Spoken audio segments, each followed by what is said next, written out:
Hello all the 50 ஷோவோட 6வது நாள். ஸோ வெள்ளிக்கிழமை நைட்டு என்னெல்லாம் நடந்தது அப்படின்னு பார்த்தீங்கன்னா, மெயின் கண்டென்ட்டே வந்து ஸ்ருதிகா வர்சஸ் ஆர்யா ஒரு ஃபைட் வந்து பெருசாக இருந்தது. நம்ம ப்ரமோவில் பார்க்கும்போது இது வந்து ஒரு ஃபன்னியான ஃபைட் அந்த மாதிரி தான் வந்து சேனல் நம்மக்கிட்ட காமிச்சிருந்தாங்க. ஆனால் அந்த ஃபைட் வந்து நிஜமாலுமே சீரியஸாக இருந்தது.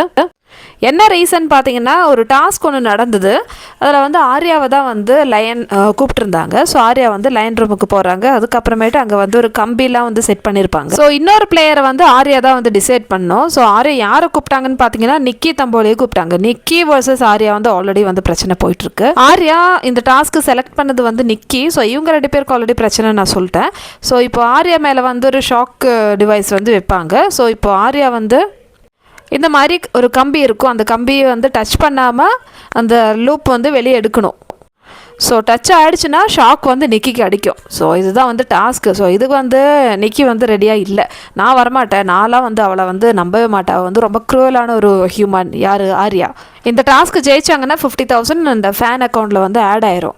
ஸோ நிக்கி என்ன சொல்கிறாங்கன்னா, அதெல்லாம் எனக்கு தேவையே இல்லை, நான் வந்து மற்ற யாராவது இருந்தால் சாக்ரிஃபைஸ் பண்ணியிருப்பேன், ஆனால் ஆர்யா வரதுனால நான் வந்து போக மாட்டேன்னு சொல்லிட்டு அவங்க போகல.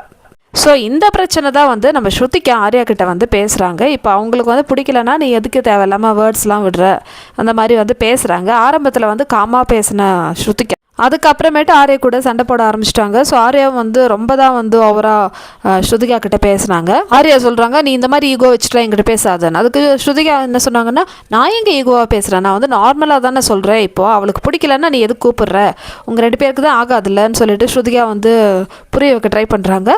ஸோ உடனே வந்து ஆர்யா கொஞ்சம் ரூடாக பேச ஆரம்பிச்சிட்டாங்க. ஸ்ருதிகாவுக்கு எதிராக அந்த கை நீட்டிலாம் வந்து பேச ஆரம்பிச்சிட்டாங்க. இந்த மாதிரி பேசுகிற வேலையெல்லாம் எங்கிட்ட வச்சுக்காதன்னு சொல்லிட்டு ஸ்ருதிகா சொல்கிறாங்க. இந்த மாதிரி ஈகோ பிடிச்ச மாதிரிலாம் என்கிட்ட பேசாதான்னு சொல்லிட்டு ஆர்யாவும் சொல்கிறாங்க. அப்படின்னா இந்த ஆட்டிடியூட் காமிப்பேன், இந்த மாதிரி பேசுவேன்னு சொல்லிட்டு ஸ்ருதிகா வந்து கொஞ்சம் கிண்டல் பண்ணி ஆர்யாவை டீஸ் பண்ணிகிட்டே இருந்தாங்க. சாஹத்தும் இருந்தாங்க இந்த டைமில். ஸோ ஆர்யாவுக்கு வந்து ஒரு டைமில் கண்ட்ரோல் போயிடுச்சு. என்ன இவ லூஸ் மாதிரி பேசிகிட்டு இருக்கிறத பாரு, நீ எதுவாக இருந்தாலும் நீ யோசிச்சு பேசு, அதாவது நீ மென்டல் மாதிரி பேசாதான் வந்து ஆர்யா வந்து மீன் பண்ணாங்க. இது கேட்ட உடனே ஸ்ருதிகாவுக்கு செம்ம கோவம். இந்த மாதிரி பேசுகிற வேலைலாம் என்கிட்ட வச்சுக்காதன்னு சொல்லிட்டு செம்ம சண்டை. ஸ்ருதிகா நார்மலாக வந்து அங்கே என்ன நடந்ததுன்னு சொல்லிட்டு புரிய வைக்க தான் ட்ரை பண்ணாங்க. ஆனால் ஆர்யா வந்து கொஞ்சம் ஓவராகவே பேசிட்டாங்க. ஸோ கடைசியில் வந்து ஸ்ருதிகா நான் இப்படி தான் பண்ணுவேன்னு சொல்லிட்டு கலாய்ச்சிட்டு உள்ளே போயிட்டாங்க. இதுக்கு வந்து ஆர்யா கேமராவை பார்த்து, இதை பாரு, இந்த பொண்ணு வந்து இந்த மாதிரிலாம் வந்து பேசுகிறா, அவளுக்கு வந்து டாக்டர் ஹெல்ப் தேவை இருக்குது, அவள் வந்து ஸ்டேபிளாக இல்லாததுன்னு சொல்லிட்டு என்னென்னமோ வந்து பேசிகிட்ருக்கா. ஸ்ருதிகாவும் வந்து அவ்வளோதான், இனிமேல் அவனை கண்டுக்கவே மாட்டேன்னு சொல்லிட்டு அவங்க வேலையை பார்க்க ஆரம்பிச்சிட்டாங்க. ஸோ இந்த டாஸ்கோட அடுத்த லெவல் இப்போ ஆர்யா பண்ண முடியாதுன்னு சொல்லிட்டாங்கல்ல. ஸோ அடுத்தது ஃபைஸுவை கூப்பிட்றாங்க. ரித்தி அண்ட் ஃபைஸு தான் இந்த டாஸ்க் வந்து பண்ணணும். ஸோ ரித்தி மேலே வந்து அந்த ஷாக் டிவைஸ் வச்சுருவாங்க. ஸோ ஃபைஸு வந்து இந்த கம்பியில் வந்து டச் பண்ணியாச்சுன்னா அவங்களுக்கு வந்து ஷாக் அடிக்கும். ஸோ இதுதான் வந்து டாஸ்க்கு. இதில் ஜெயிச்சாங்கன்னா 50,000 ருபீஸ் ஃபேன் அக்கௌண்ட்டில் வந்து ஆட் ஆயிரும். இந்த டாஸ்க் வந்து ரொம்ப நேரம் போயிட்டு இருந்ததுங்க. இதுதான் வந்து மெயினாக இருந்தது நேற்று எபிசோடில். ஃபைஸு வந்து ஒவ்வொரு டைம் வந்து அந்த கம்பியில் டச் ஆகும்போதும் திருப்பியும் முதல்ல இருந்து ட்ரை பண்ணிகிட்டே இருக்கணும். அந்த டைம்லலாம் வந்து ரிதிக்கு வந்து ஷாக் அடிச்சுனே தான் இருந்தது. இந்த மாதிரி டாஸ்க்லாம் வந்து நம்ம தமிழ் பிக் பாஸில் வரணும்ல, ஏன்னா கொஞ்சம் ஈஸியான டாஸ்க் தான் வந்து கொடுக்குறாங்க. எப்போ பார்த்தாலும் ஒரு பால் இல்லைனா வேறு ஏதாவது ஈஸியான திங்ஸ் வச்சே வந்து டாஸ்க் கொடுக்குறாங்க. இந்த மாதிரி கொஞ்சம் ஹர்ட் ஆகிற மாதிரி டாஸ்க் கொடுத்தா தான் கண்டஸ்டண்ட்டும் கொஞ்சம் திருந்துவாங்க. ரொம்ப நேரம் ட்ரை பண்ணி ஃபைஸும் இந்த டாஸ்க் வந்து முடிச்சாச்சு. ஸோ ரிதியும் வந்து விட்டு கொடுக்கல, இல்லை நான் வந்து பண்ணுறேன், எனக்கு பிரச்சனை இல்லை, நீ வந்து கேர்ஃபுல்லாக வந்து ஹேண்டில் பண்ணுன்னு சொல்லிட்டு ரிதி வந்து என்கரேஜ் பண்ணுறாங்க. எல்லாமே வந்து லயனோட ரூம்குள்ளே தான் நடக்குது. ஸோ ஹவுஸ்மேட்ஸ் வந்து என்ன பண்ணுறாங்க, இதெல்லாம் வந்து டிவியில் பார்த்துன்னு இருக்காங்க. சக்ஸஸ்ஃபுல்லி ஃபைஸும் இந்த டாஸ்க் வந்து கம்ப்ளீட் பண்ணியாச்சு. 50,000 வந்து வின் பண்ணியாச்சு. ஸோ அடுத்த டாஸ்க் வந்து எல்லாரையும் கார்டன் ஏரியாவுக்கு வந்து கூப்பிடுறாங்க. அங்கே வந்து 40 அலாரம் கிளாக் வந்து வீட்டுக்குள்ளே செட் பண்ணி டோட்டலாக வந்து 20 நிமிஷம் கிடைக்கும். இந்த 20 நிமிஷத்தில் 2 பேராக வந்து உள்ளே போகணும். உள்ளே போயிட்டு எவ்வளோ சீக்கிரம் முடியுமோ அவ்வளோ சீக்கிரம் அந்த கிளாக்லாம் வந்து ஆளுக்கு ஒரு அலாரம் கிளாக் தான் வந்து எடுத்துகிட்டு வர முடியும். அட் ஏ டைமில் ஒரு கிளாக் 2 பேர். ஸோ 2 அலாரம் எடுத்துகிட்டு வரணும். ஸோ இந்த கிளாக்கை வந்து கார்டன் ஏரியாவில் வச்சு உடைக்கணும். ஸோ இந்த மாதிரி ஒவ்வொரு கிளாக்குக்கும் வந்து 5,000 ருபீஸ் கிடைக்கும்.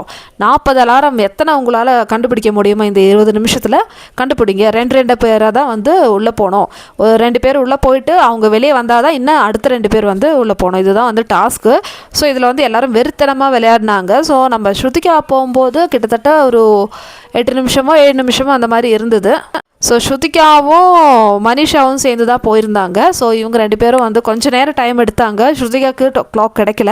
ஸோ கடைசியில் மனிஷா வந்து தேடி கண்டுபிடிச்சி கொடுத்தாங்க. ஸோ ஒரு வழியாக வந்து வெளியே வந்துட்டாங்க. கடைசியில் யார் போனாங்க அப்படின்னு பார்த்தீங்கன்னா ரஜித்தும் சாஹத்தும் போயிருந்தாங்க. ஸோ அவங்க போகும்போதே வந்து 1 நிமிஷம் அந்த மாதிரி தான் இருந்தது.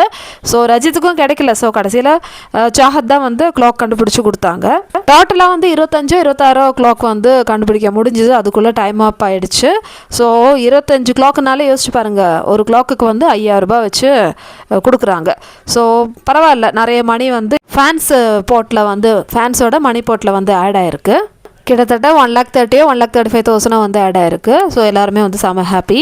ஸோ இதுதான் வந்து மெயினாக இருந்தது. இது முடியறதுக்குள்ளே வந்து எபிசோடே முடிச்சிட்டாங்க. ஸோ அடுத்தது இன்றைக்கி நைட் என்ன நடக்கும் அப்படின்னு சொல்லிட்டு தான் வந்து ப்ரொமோ காமிச்சிருந்தாங்க. ஸோ அடுத்தது ஆர்யாவோட பிரச்சனை இன்னும் முடியலை போல். ஸோ ஆர்யா வந்து இப்போது இனிமேல் நான் எல்லாரையும் வந்து வச்சு செய்ய போகிறேன் அந்த மோடில் இருக்காங்க. ஸோ நிக்கி தம்போலி என்ன சொல்கிறாங்கன்னா, ஸ்ருதிகா நீ வந்து கேர்ஃபுல்லாக இருந்துக்கோ, ஏன்னா அவன் வந்து என்னோடய ஃப்ரெண்ட்ஸை தான் வந்து டார்கெட் பண்ணுறா, அதனால் உன்னையும் வந்து கண்டிப்பாக டார்கெட் பண்ணுவான்னு சொல்லிட்டு எச்சரிக்கை கொடுக்குறாங்க. அதுக்கு ஸ்ருதிகா நான் என்ன பண்ணேன், நான் ஜஸ்ட் நார்மலாக தான் பேச போனேன்னு சொல்லும்போது அப்படிலாம் இல்லை, வந்து டார்கெட் பண்ணால் அப்படி தான் பண்ணுவா, அவள் யார் வந்து என் கூட இருக்காங்களோ, என்னை யாரெல்லாம் சப்போர்ட் பண்ணுறாங்களோ அவங்களெல்லாம் வேணும்னே வந்து சண்டைக்கு இழுப்பான்னு சொல்கிறாங்க.